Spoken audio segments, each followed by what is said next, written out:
하고 그리고 계획된 대로 되어진다면 얼마나 인생은 신바람났고 좋겠습니까? 절망할 일도 없을 것이고요, 낙심할 일도 없을 것이고, 슬퍼할 일도 없을 것입니다. 포기할 일도 없을 것입니다. 그런데 여러분, 인생을 살면 어떻습니까? 생각과 달리 현실은 너무나 큰 갭이 있지 않습니까? 어떨 때는 사면 초과의 상황에 빠지기도 하고 깊은 절망 속에 빠지기도 합니다. 그것이 우리 마음을 우울하게 만들기도 하고 힘들게 만들기도 하고 번아웃 저렇게 시키지도 않습니까? 자, 그런데 어떤 경우는 똑같은 상황 속에 놓여 있음에도 불구하고 어떤 사람은 그럼에도 불구하고 그 환경 속에서 행복한 삶을 사는 사람이 있는가 하면 똑같은 상황 가운데 불행한 인생을 살아가는 사람도 있습니다. 그 두 사람의 차이가 무엇입니까? 그 환경을, 그 삶의 문제를 바라보는 삶의 자세 아니겠습니까? 따라서 행복한 삶이라고 하는 것은 우리의 삶의 마음의 자세에 달려 있다, 이렇게 말할 수 있을 겁니다. 그러면 어떤 마음의 자세를 가져야 우리가 행복한 인생을 살 수 있습니까? 여러분, 인생 주어진 한 인생 살 거면 보다 행복한 인생을 살아야 되지 않겠습니까? 어떻게 우리가 행복한 인생의 주인공 될 수 있을까?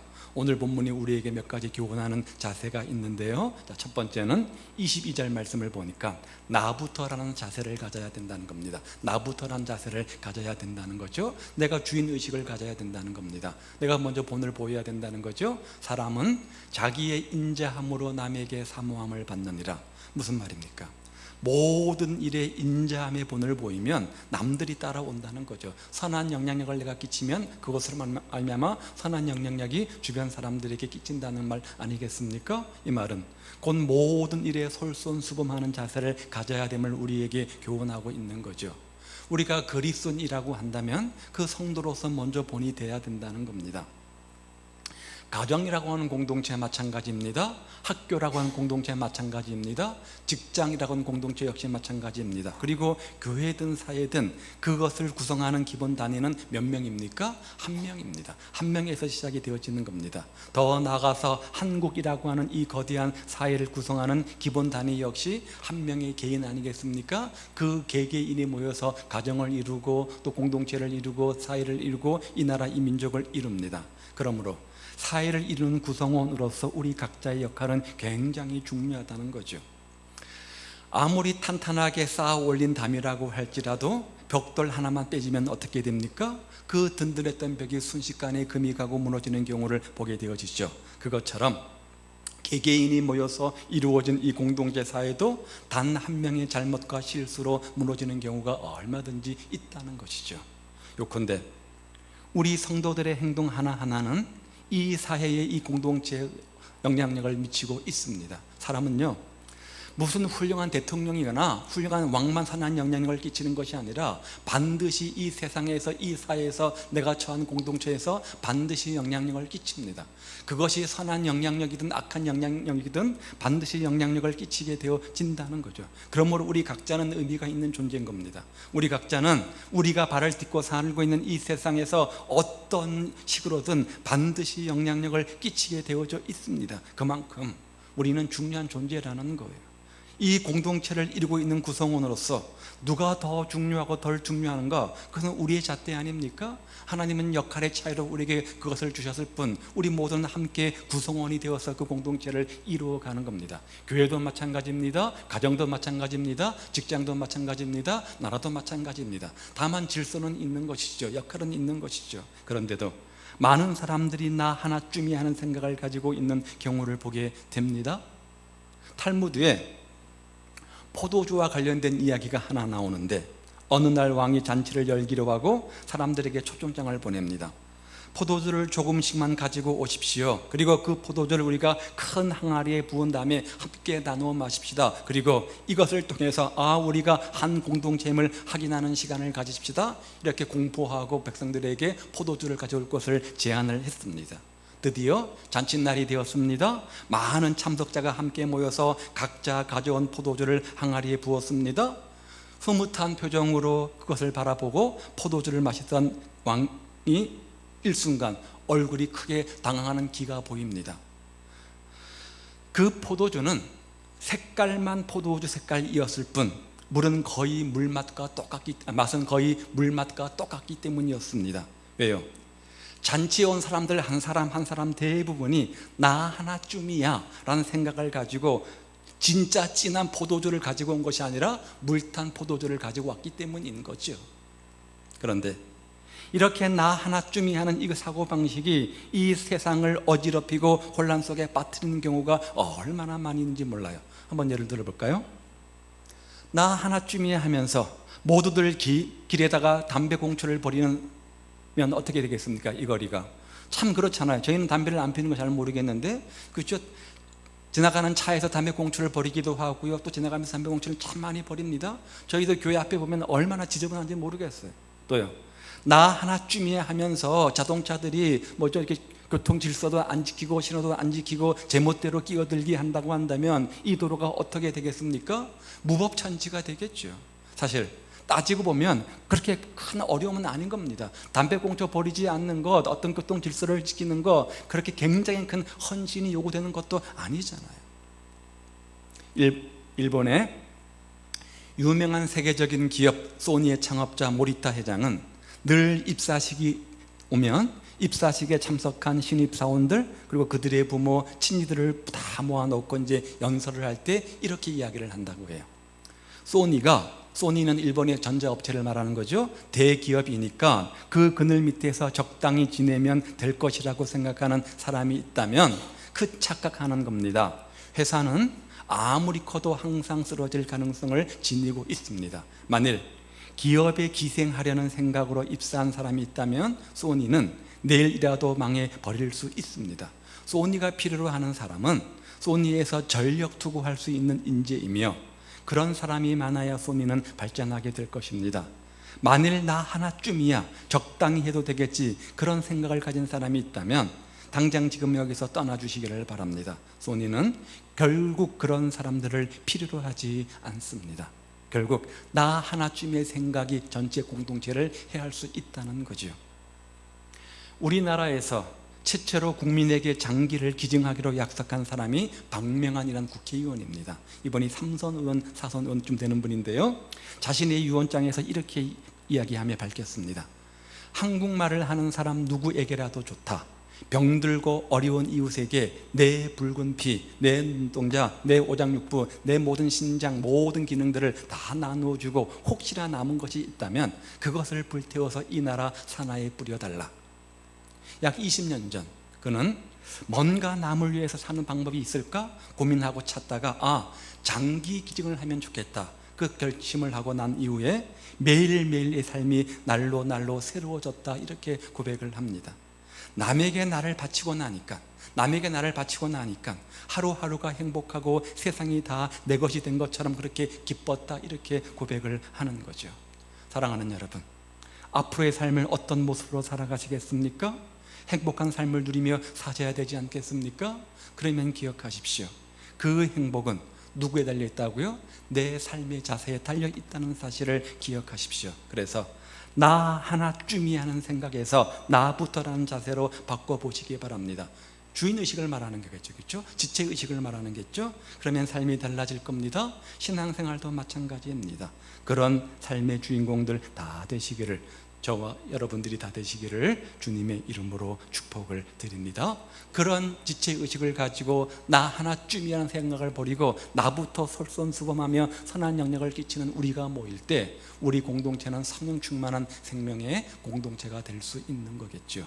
두 번째는요, 내 탓이요라고 하는 자세를 가져야 된다는 거죠. 25절 말씀을 보십시오. 참 중요한 말씀이 나옵니다. 거만한 자를 때리라, 그리하면 어리석은 자도 지혜를 얻으리라. 자, 요거는 이해가 됩니다. 근데 명철한 자를 견책하라, 그리하면 그가 지식을 얻으리라.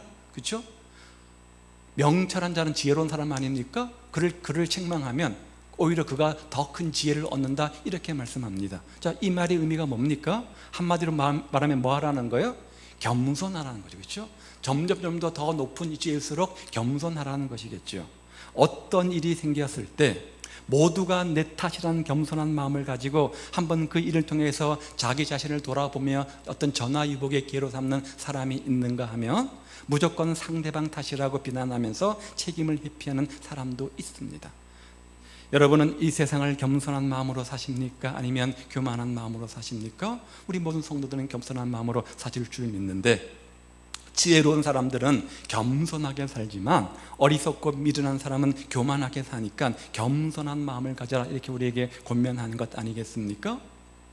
영국의 유명한 신학자 제레미 테일러는 사람은 겸손히 살아야 된다, 겸손하게 살아야 된다 그러면서 이유를 들었어요. 사람은 태어나면서부터 도움을 받는다는 거예요. 누군가의 도움을 받는다는 거예요. 아무리 자립 자기 이야기 하지만 결국은 누군가의 도움을 받고 인생을 산다는 거죠. 첫 번째는 하나님의 도움을 받는다는 거예요. 두 번째는 부모의 도움을 받는다는 거예요. 세 번째는 이웃의 도움을 받는다는 거예요. 자기 스스로 태어나서 사는 사람이 있습니까? 그러므로 도움을 받았으니까 우리도 한평생 남을 돕는 자세로 겸손한 삶을 살아야 된다, 이렇게 권면을 합니다. 한 손으로는 하나님의 손을 붙잡고 다른 한 손으로는 이웃의 손을 붙잡고 도움을 주고 받으며 더불어 사는 것, 그것이 바로 복된 인생, 참된 인생 아니겠습니까? 우리는 항상 겸손하게 살아야 됩니다. 왜요? 겸손하게 사는 사람이 행복하기 때문입니다. 겸손하게 사는 사람이 마침내 반드시 성공하기 때문입니다. 겸손하게 사는 사람이 마침내 승리하기 때문에 그렇습니다. 겸손한 자들에게 하나님께서는 장수의 축복을 말씀하시기 때문에 그렇습니다. 철학자 앙리 베리그송은 시간과 자유라는 책을 속에서 사람을 두 종류로 비교해서 설명하지 않습니까? 하나는 마음이 닫힌 사람이고 또 한 사람은 마음이 열린 사람입니다. 닫힌 마음을 가지고 사는 사람들은 특징이 뭐냐? 교만하다는 거예요. 자기중심적이라는 거예요. 마음을 닫고 다른 사람과 대화하지 않다 보니까 뭐죠? 분별력을 갖지 못한다는 거죠. 교제 없이 혼자 고독하게 빠져 산다는 거죠. 그런 사람은 자기 힘만으로 인생을 살아야 되기 때문에 늘 절망감과 두려움 속에 몸부림친다, 강박한 인생을 살 수밖에 없다는 거죠. 반대로 열린 마음을 가진 사람들의 특징은 뭐냐? 겸손이라고 했어요. 마음을 활짝 열고 남한테 도움을 주기도 하고 나도 부족하니까 도움받는 것을 부끄러워하지 않는다는 거죠. 함께 지혜를 모으고 하겠죠. 또한 하나님 앞에 기도하고 응답도 받습니다. 이런 사람들은 뭐죠? 사람들과도 올바른 관계를 맺을 뿐만 아니라 누구와도요? 하나님과도 올바른 관계를 맺으니까 자존감, 자존심이 높겠죠. 그렇죠? 높겠죠. 자, 그러면 여러분들은 닫힌 마음과 열린 마음 중 어떤 마음을 지니고 계십니까? 믿는 우리들은 항상 마음문을 활짝 열고 오픈마인드라고 하잖아요. 하나님을 영접하고 하나님의 도움과 축복을 받아야 되는 사람들 아닙니까? 내 생각과 내 지혜도 중요하지만 하나님의 생각과 하나님의 지혜를 받을 때 올바른 분별과 판단을 할 수 있기 때문인 겁니다. 그런 다음 더 나아가서 그렇게 하나님께 받은 축복을 다른 사람들과 함께 나눔의 모습들이 있어야 되겠죠. 그럴 때 전도도 잘 되고 존경과 칭찬을 받게 되어집니다. 그래서 러시아의 소설가 톨스토이는 이 세상에서 가장 강한 사람이 누구냐? 겸손한 사람이다. 끝까지 승리하는 사람은 겸손한 사람이다, 이렇게 말합니다. 성경도 하나님께서 겸손한 자에게 반드시 축복을 주신다, 이렇게 말씀하면서 어떤 축복들이 있는가 이렇게 적어 놓았어요. 겸손한 사람은 죄를 지었다 할지라도 용서함을 받습니다. 겸손한 사람의 기도를 하나님께서 응답하십니다. 겸손한 사람을 붙들어 사용하십니다. 겸손한 사람에게 은혜도 주시고요, 지혜도 주시고, 겸손한 사람을 존귀하게 하시고, 마음의 기쁨이 넘쳐서 겸손한 사람을 마침내 더 높여주시고 영광스럽게 하신다, 이렇게 성경 구절 찾아보시면 좋겠습니다. 적어 놓았던 것을 봅니다. 잠언 18장 12절 말씀을 보셔도요, 사람의 마음의 교만은 멸망의 선봉이요 겸손은 존귀의 앞잡이라. 이 말씀이 잠언에 여러 번 반복돼서 나오지 않습니까? 교만한 사람은 멸망하지만 겸손한 사람은 계속해서 번창게 된다, 이렇게 말씀합니다. 사랑하는 여러분, 우리가 섬기는 예수님은 어떤 분이십니까? 가장 모든 것을 다 가지신 분이심에도 불구하고 가장 낮은 곳으로 이 땅에 오셨습니다. 그리고 제자들의 발을 씻겨 몸소 본을 보여주셨습니다. 그리고 우리에게 주님께서 그렇게 몸소 섬김의 겸손의 본을 보여주신 것처럼 그런 삶을 우리에게 요구하십니다. 따라서 남 탓하기 전에 먼저 내 탓이요 하는 마음으로 사람들을 만나 보시기를 바랍니다. 그러면서 먼저 자신을 한번 심령들을 살펴보는 그런 계기가 되었으면 좋겠고, 또한 그런 마음으로 복음을 전해보시기 바랍니다. 그러면 분명 여러분의 삶 속에, 우리 삶 속에 하나님의 축복이 넘치게 되어질 것입니다. 다 내 탓이요, 이게 가톨릭에서 했던 그 운동 중에 하나인데요, 그런 마음을 가지고 겸손한 마음으로 신앙생활함으로 하나님이 가장 좋아하는 그런 삶이 되시기를 우리 주님의 이름으로 축복을 드립니다. 세 번째는요, 더불어 사는 겁니다. 더불어, 하나 되어 더불어 땅끝까지, 하나 되어 더불어 땅끝까지. 10절 말씀을 보십시오. 가난한 자를 불쌍히 여기는 것은 여호와께 꾸어드리는 것이니 그의 선행을 그에게 갚아주리라, 이렇게 말합니다.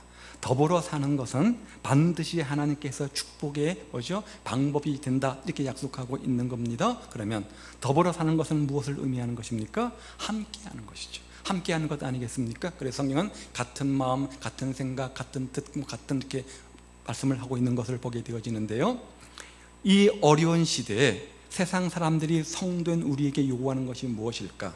남들보다 특별한 스펙을 가지고 능력을 가지고 우수한 능력을 과시하면서 옆 사람이야말로 뒤에 처지든 말든 혼자 저만치 앞서가는 그런 능력의 사람을 요구하는 걸까? 아니면 비록 앞서 달릴 수 있는 힘이 있다고 할지라도 옆 사람과 보조를 맞추면서 함께 한 걸음 한 걸음 걸어나가는 그런 사람을 요구할까? 아마도 후자 아니겠습니까? 우리에게 필요한 사람은 서로 도움을 주면서 나란히 걸어갈 수 있는 그런 사람일 겁니다. 등산을 해보면요, 언제나 함께 같이 함에도 불구하고 저만치 혼자 앞서가는 사람들이 있습니다. 워낙 산을 좋아해서 등산을 많이 하는 사람들 중에도 보면 남들은 신경 안 쓰고 자기 혼자 성큼성큼 산을 앞서 올라가는 사람이 있습니다. 그런데 함께 산행하는 사람 입장 속에서 보면 결코 좋은 동반자의 모습은 아니죠. 물론 혼자서 산행할 때는 빠른 걸음으로 앞서가든 천천한 걸음으로 얇게 가든 상관 있겠습니까? 하지만 일행이 함께 있을 때는 문제가 다를 것입니다. 경험이나 건강 상태에 따라서 또 여러 가지 상황 속에서 조금 빨리 올라갈 수 있는 사람이 있는가 하면 다른 사람에 비해서 조금 처지는 사람도 반드시 있기 마련이겠죠. 이때 속도가 빠른 사람들이 조금만 늦춰줘서 뒤로 처지는 사람들을 격려하며 함께 보조를 맞춘다고 한다면 보다 안전하고 즐거운 산행이 될 수 있겠지만, 그렇지 않고 주변 사람들 신경 쓰지 않은 채 자기의 속도만으로 계속 산을 오르다 보면 예상치 못한 사고와 사건이 벌어지고 그 산행 자체가 피곤하고 짜증스러운 산행이 되는 거죠. 영국의 어느 신문사에서 현상 광고를 냈습니다. 런던까지 가장 빨리 가는 방법을 알려주십시오. 그러면 후사하겠습니다. 이런 광고입니다. 많은 응모가 있었는데요, 많은 응모자 중에 영예의 대상을 차지하는 것이 뭐였냐면, 런던까지 빨리 가는 방법은 좋은 동반자를 얻는 것이다. 좋은 동반자를 얻는 것이다. 이 대답이 영예의 대상을 차지했다고 합니다. 그러면 좋은 동반자가 뭡니까? 함께 있으면 편하고 즐거운 사람, 고통을 나누고 위로해 주는 사람, 내 마음, 내 심령을 이해하고 도울 수 있는 그런 사람, 재미없는 얘기도 귀를 기울여 들어주는 사람, 그런 사람 아니겠습니까? 그런데 영원한 우리의 인생의 동반자가 있습니다. 누굽니까? 예수님입니다. 예수님입니다. 사람의 마음은 변하지만 영원토록 변치 않고 내가 어떤 상황 속에 있든 가운데 늘 내 옆에서 나를 이해해주고 도와주시는 분, 바로 예수님입니다. 과거도 그러하셨고 지금도 그러하고 앞으로도 그러할 겁니다. 예수님은 우리의 영원한 동반자가 되십니다. 어떠한 일이 있어도 자신을 이해해주며 자신을 믿어주고 자신을 신뢰해주면서 그런 인생의 동반자가 늘 옆에 함께 있다고 한다면 그 사람은 성공한 인생일까요? 실패한 인생일까요? 성공한 인생 아니겠습니까? 그 사람은 세상에서 가장 소중한 보물을 가지고 있는 것이고 또한 성공적 인생을 살고 있는 사람이라 이렇게 말할 수 있습니다. 오늘 우리는 어떻습니까? 서로가 서로에게 좋은 믿음의 동반자입니까? 서로 이해해주고 서로 인정해주고 서로 믿어주고 서로 신뢰해주는 그런 아름다운 동력자, 동반자의 모습이 우리 가운데 있기를 주님의 이름으로 축복을 드립니다. 부부관계에서만 그런 것이 필요한 것이 아니라 우리 모두에게 그런 더불어 사는 그런 자세, 지혜가 필요한 것 아니겠습니까? 좋은 세상, 살만하는 세상이란 바로 이렇게 서로가 서로에게 좋은 동반자가 되어주는 그런 세상 아니겠습니까? 서로 보조를 맞추고 생각을 맞추고 마음을 맞추는 그런 공동체가 아름다운 천국과도 같은 공동체가 되겠죠. 그런데 이런 동력자 정신은 어떻게 생기는가? 그런 지체의식은 어떻게 생기는가? 먼저는 남을 나보다 더 낫게 여기는 마음이 있어야 되지 않겠습니까? 비교해서 남들을 나보다 더 높게 여기는 그런 마음이 있어야 될 것 같고, 또 상대방의 입장에서 생각하는 그런 여유도 있어야 되겠죠. 그런 생각들도 있어야 되겠죠. 상대방의 입장을 충분히 배려한다면 서로 동반자, 정육자 의식들이 더 많아질 겁니다. 그런데 오늘 안타깝게도 우리의 사회 현실은 그렇지 못합니다. 얼마 전 저 강서구 쪽이죠. 장애인 학교를 설립하겠다고 하자 그 지역 주민들이 들고 일어났습니다. 그렇죠? 땅값 내려간다는 이유도 있었고, 뭐 애들 뭐 교육에 지장이 있다고 해서 국회의원까지 나서서 막 반대하고 시끄러웠던 적이 있지 않았습니까? 또요, 부모에게 버려진 불쌍한 아이들을 위한 복지시설을 짓겠다고 하니까 자기 자식들 교육에 악영향을 미친다고 하면서 피켓 들고 나와서 시위하던 많은 부모들도 있었습니다. 한편으로 마음은 이해는 되지만 또 다른 자식들, 또 다른 어떤 사회 구성원들을 생각한다고 한다면 좀 안타까운 일이 아닐 수 없습니다. 단 한 번이라도 상대방의 입장에서 생각했다고 한다면, 즉 장애인이나 버려진 아이들 입장에서 그들의 고통과 아픔과 상처를 생각했다고 한다면, 그들의 가족에 대한 어떤 그런 배려심을 가지고 있다고 한다면 결코 그런 행동을 할 수는 없었겠지요. 이 사회를 하나의 거대한 수레바퀴에 비유한다면 우리는 그 수레바퀴의 작은 부품들에 지나지 않습니다. 요컨대 이 사회는 결코 혼자 가는 사회가 아니잖아요. 아리스토텔레스가 말한 것처럼 사회적 동물입니다. 인간이라는 한자가 말하는 것처럼 사람과 사람 사이에 존재하는 것이 바로 우리 사람 아니겠습니까? 아무리 잘난 사람이라고 할지라도 생존에 필요한 모든 것들을 자급자족할 수는 없는 겁니다. 우리는 어떤 식으로든 다른 사람의 도움 속에서 생활할 수밖에 없는 거죠. 그렇다면 그런 사회의 모습을 보면서 우리 성도들은 어떤 삶을 살아야 되는가? 세상의 빛이다, 세상의 소금이다, 부름받은 주님의 제자다, 보냄받은 예수님의 제자다, 그런 정체성을 지닌 우리는 어떤 삶의 자세를 가지고 살아야 되는가? 성도들은 기꺼이 지는 짐을 가지고 있었고 그 짐을 지는 자세를 가지고 있어야 된다는 거죠.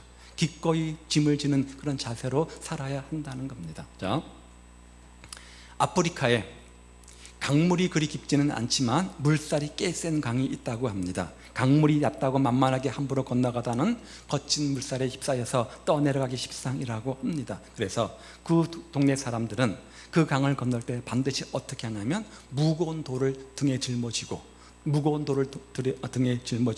건너간다고 합니다. 그럴 때 떠내려갈 염려가 없다고 하죠. 자, 그런데 그런 모습을 보면서 그 주변 사람들은 그 강의 이름을 인생의 강, 삶과 똑같다, 인생과 똑같다, 뭐 그런 의미로 붙였다고 해요.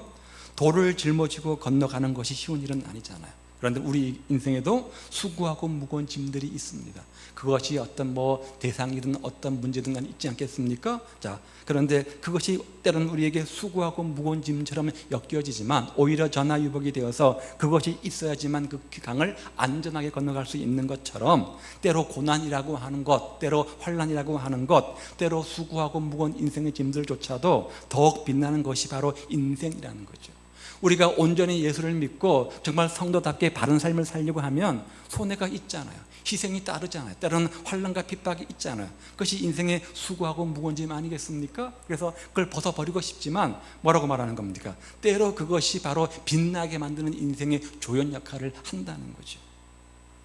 이스라엘 동화에 나오는 이야기입니다. 창조주가 하나님이죠. 여러 동물들을 만들어서 산과 들로 내보냈습니다. 그런데 새들이 불평을 하는 겁니다.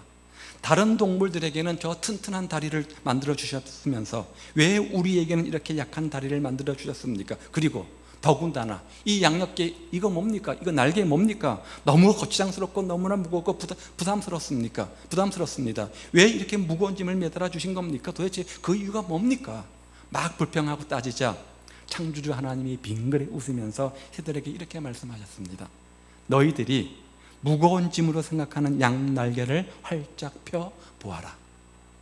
독수리가 새들의 재앙이니까 먼저 했겠죠. 맨 먼저 거추장스러운 짐으로 여겼던 육중한 날개를 활짝 펼쳐보자. 그리고 뭐죠? 힘껏 움직이는 힘이 생겼고, 그래서 그 순간 몸이 깃털처럼 가벼워지면서 창공을 홀로 날 수 있게 된 거죠. 그때야 비로소 새들이 양 어깨에 달렸던 것 우리는 무거운 짐이라고 생각했는데, 거추장스러운 짐이라고 생각했는데 하늘을 날 수 있는 그런 날개였구나, 그 사실을 깨닫게 된 거죠. 두루미는 독수리에 좋은 먹잇감 중에 하나라고 합니다. 그런데 두루미가 독수리의 먹이가 되는 중요한 이유는 뭐냐면 항상 두루미는 날 때 시끄럽게 떠든다고 그래요. 항상 말을 많이 한다는 거예요. 그래서 소리를 낸다는 거죠. 요란스러운 소리를 내는 그 두루미를 쉽게 독수리가 포착을 하고 먹잇감을 삼고 사냥을 할 수 있다는 거죠. 그래서 지혜로운 두루미들은 날기 전에 반드시 부리에다가 돌을 문다고 합니다. 새는 멀리 이동하지 않습니까? 오랜 시간 비행하기 때문에 가능하면 몸을 가볍게 하는 것이 좋은 거겠죠. 그런데 먼 여행길에 나설 때는 입에 문 돌이 얼마나 짐이 될 수 있겠습니까? 그렇죠? 힘들겠죠. 그렇지만 그것이 수고하고 무거운 짐이지만 어쩌면 그것이 자신의 안전을 위해서 반드시 필요한 것 아니겠습니까? 만약 그것을 놓게 되어지면 또 시끄럽게 떠들게 되어질 것이고 또 독수리의 먹잇감이 될 것이기 때문에 어떻게 보면 무거운 인생의 짐이지만 자신을 안전케 만든 하나님의 축복의 도구일 수도 있다는 거죠.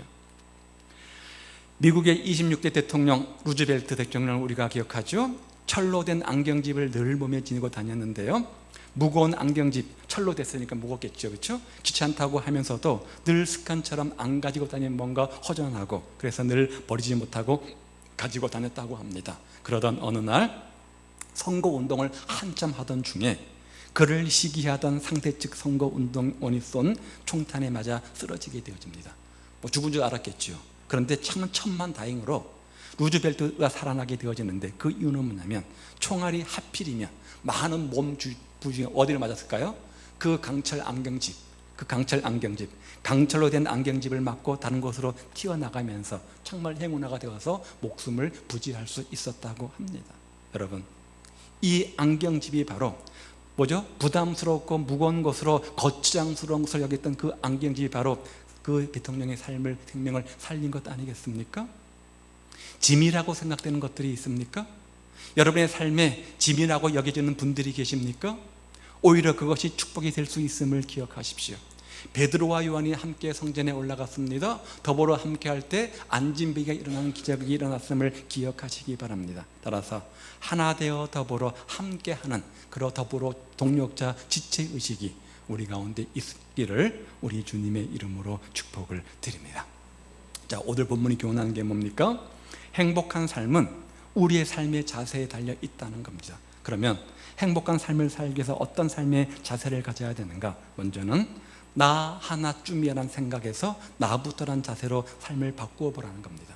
조금만 더 주인의식을 가지고 우리는 반드시 영향력을 끼치게 되어져 있는데 좀 더 선한 영향력의 주인공 되도록 힘써 보시기 바랍니다. 삶이 달라집니다. 신앙생활도 달라질 겁니다. 두 번째는 남 탓하기 전에 먼저 내 탓이여라는 마음으로 사람들을 보시기를 바랍니다. 그리고 다시 한번 자신을 돌아보는 계기로 삼으시기 바랍니다. 그러면 분명 삶의 축복이 넘치게 될 겁니다. 겸손한 마음으로 신앙생활함으로 하나님이 가장 좋아하는 삶이 되실 것입니다. 세 번째는 함께 더불어 사는 삶의 자세를 가지십시오. 서로 돌아보고요, 서로 격려하고 서로 위로하고 서로 섬기며 아름다운 믿음의 공동체를 이루는 그런 지체 의식들을 가지고 행복한 삶의 주인공들 다 되시기를 우리 주님의 이름으로 축복을 드립니다. 기도하겠습니다. 오늘 본문이 우리에게 교훈하는 것들을 생각해보며 함께 살펴보기 원합니다. 우리 모두가 행복한 삶의 주인공, 신바람 나는